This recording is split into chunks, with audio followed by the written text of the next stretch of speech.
नमस्कार। यहाँ उपस्थित सभी श्रोताओं और साथी वक्ताओं का सादर अभिनंदन।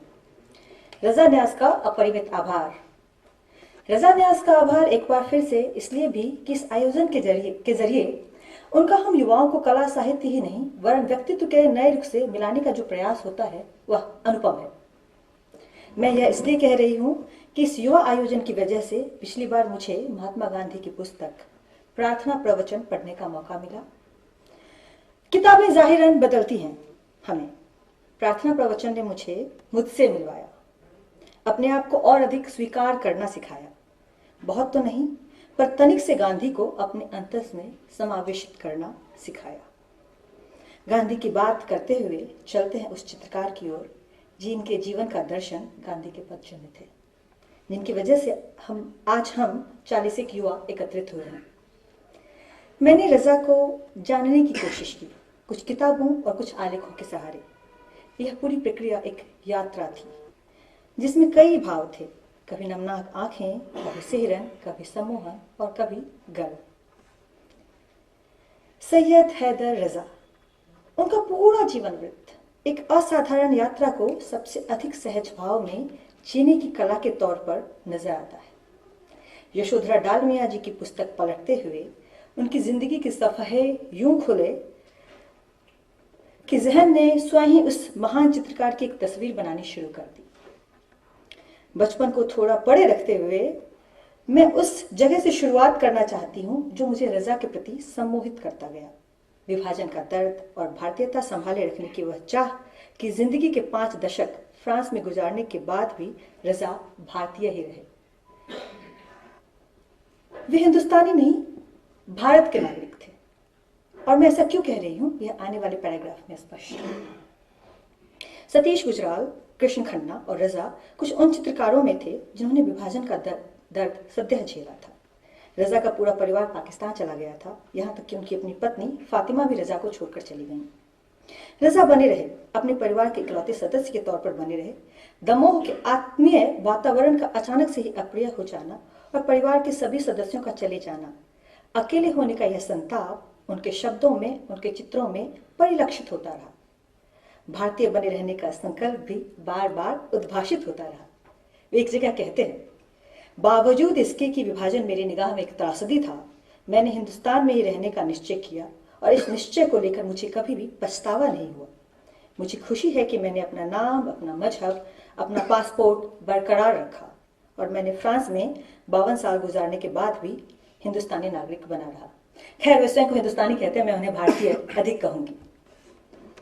रजा के इस संकल्प और उनके चित्रों में इसके परिलक्षण पर कला समीक्षक और लेखक इनापुरी कहती हैं, रजा जहां भी रहे, जिस भी हाल में रहे, वे अपनी मातृभूमि से कभी दूर नहीं रहे।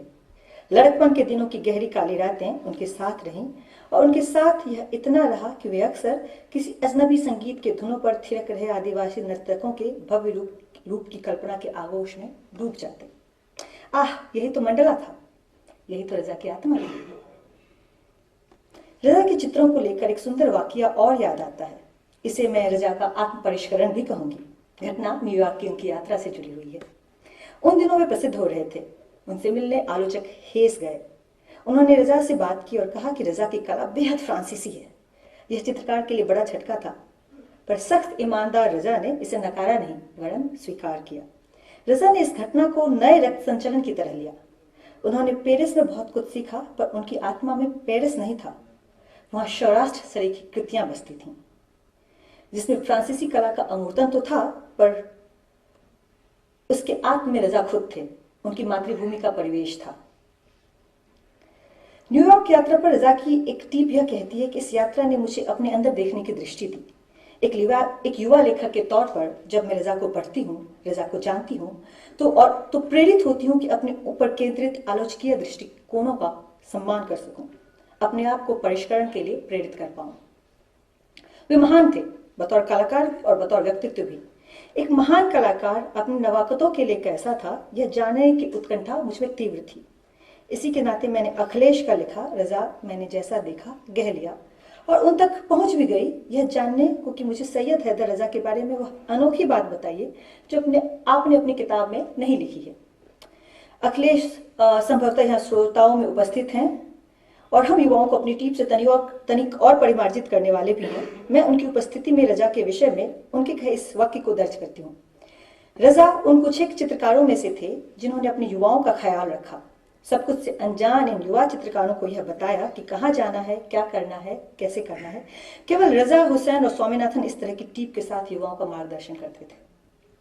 अखिलेश ने जो कहा है उससे मिलती जुलती एक घटना का वर्णन उन्होंने रजा पर केंद्रित अपनी पुस्तक में भी किया है। वे जब फ्रांस में रजा के यहाँ पहुंचते हैं तो उनके लिविंग रूम में अपना बनाया हुआ चित्र देखते हैं। इस वाक्य को पढ़ते हुए मैं थोड़ा बहुत वह चित्रकार हो जाना चाह रही थी जिसकी तस्वीर उस लिविंग रूम में थी। एक उदीयमान चित्रकार के लिए इससे बड़ा हासिल क्या होगा। अखिलेश आगे लिखते हैं, उनके संग्रह में उन नए चित्रकारों के चित्र भी थे जिनके नाम रजा भूल गए थे। इस घटना को लिखते हुए मैं उस हिस्से को नहीं भूलना चाहती हूँ जब रजा अपने यहाँ आए इस युवा चित्रकार को फ्रांस की समय सारणी की इज्जत करने की टीप देते थे। यह छोटी सी बात होगी अन्य के लिए, पर प्रगति पथ पर बढ़ रहे युवा के लिए इसे जीवन सार माना जाए। उनके समय के कन्या युवा चित्रकार मनीष पुष्कले भी रजा को कुछ यूं ही याद करते हैं। एक सुंदर किस्सा, मनीष जी भी यहाँ श्रोताओं में है, नमस्कार। एक सुंदर किस्सा उस वक्त का मनीष दर्ज करते हैं जब लगभग अशक्त हो चुके रजा रोज स्टूडियो आते हैं। वे चल पाने में, खुद से खाना खाने में असमर्थ हैं, पर उनके चित्रों में उनकी ऊर्जा नहीं थे। यह मुझसे लिखे जीवन पथ के शिक्षार्थियों के लिए अपनी रचना प्रक्रिया को बचाए रखने की सीख है। मनीष पुष्कले कहते हैं, ज्यामिति रजा के बनाए चित्रों में आधार की तरह थी। उनको पढ़ते हुए मैं हतप्रभ होती हूँ कि उस जीनियस चित्रकार पर जिसने न केवल गणितीय संरचना के आकार रूप को बेहतरीन ढंग से साधा था, बल्कि लगभग अलग दिशा में बहती विधाओं और भावनाओं में यूं ही डूबता उतरता था। उनके कई पेंटिंग पर शब्द अंकित रहते थे, कभी कोई शेर, कभी किसी कविता की पंक्ति। 1981 में बनाई गई उनकी पेंटिंग माँ, जिसे उनकी सबसे शानदार कृतियों में शुमार किया जाता है, में एक पंक्ति है, माँ लौट कर जब आऊँगा क्या लाऊंगा। यह पंक्ति हमारे सम्मुख बैठे श्री अशोक वाजपेयी जी की है, रजा न्यास के कर्ता धर्ता, और हम जिस वक्त के गवाह हैं उस वक्त के सबसे महत्वपूर्ण कवियों और साहित्यिक व्यक्तियों में से एक। यशोधरा डालमिया लिखती हैं कि रजा की माँ नामक इस कृति में अशोक जी की कविता पंक्ति को उन्होंने लौटने की लालसा को प्रदीप्त रंग से उद्बोधित किया है। रजा रंगों को अपने अमूर्त आकारों में उकेरते थे और इन रंगों में प्रेम खास अवयव होता था। अपॉलोजीज फॉर दैट शब्द, खास अवयव होता था। चाहे वह उनका प्रेम उनकी संगिनी जैनीन के लिए हो या मैत्रीवत प्रेम कृष्ण खन्ना के लिए। विरह के दिनों में वे जैनीन को बार बार लिखते हैं, तुम मुझे खत लिखो, लगातार लिखो कि मुझ में इससे नव उत्साह का संचरण होता है। कृष्ण खन्ना को उनके लिखे पत्र में प्रेम है, विकलता है, दोस्त के लिए चिंताएं हैं। कलाकार का अपने भावों में गहरे उतरना, पार पाना है। यहाँ खुसरो की पंक्ति, वाको दरिया प्रेम का जो डूबा सो पार, उसके अनुभूत अर्थ में जी लेना भी है। जिससे प्रेम किया उसके समीप शिशुवत हो जाना प्रेम की असीमता है। जितने प्रेमी और शिशुवत वे अपने जमीन के लिए थे, उतने ही अपने प्रेयसी के लिए भी। जैनीन जब फानी दुनिया के लिए विदा हो रही थी, उन्होंने कहा, मेरे रॉ का ख्याल रखना। अखिलेश इस बात की तस्दीक करते हैं और कहते हैं, जैनीन की मृत्यु के बाद रजा पेरिस में गुम हो गए थे।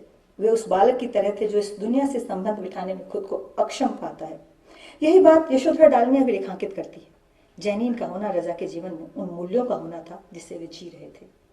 यह एक अप्रतिम कलाकार का प्रेम के मूल्यों को कैनवस पर रचना भी था। 10 से 12 मिनट नाकाफी हैं उस चित्रकार को व्यक्त करने के लिए जिन्हें मैं कुछ दिनों से जी रही थी, जिनके खतों में उनके साथ थी, जिनकी जीवन यात्राओं को कभी नम तो कभी मुग्ध निगाहों से निहार रही थी। किंतु वक्त है और उसकी गरिमा का ख्याल बेहद जरूरी है। रजा स्वयं होते तो शायद वक्त की अवमानना पर आंखें तरेर देते। अतः अब मैं आज्ञा चाहूंगी।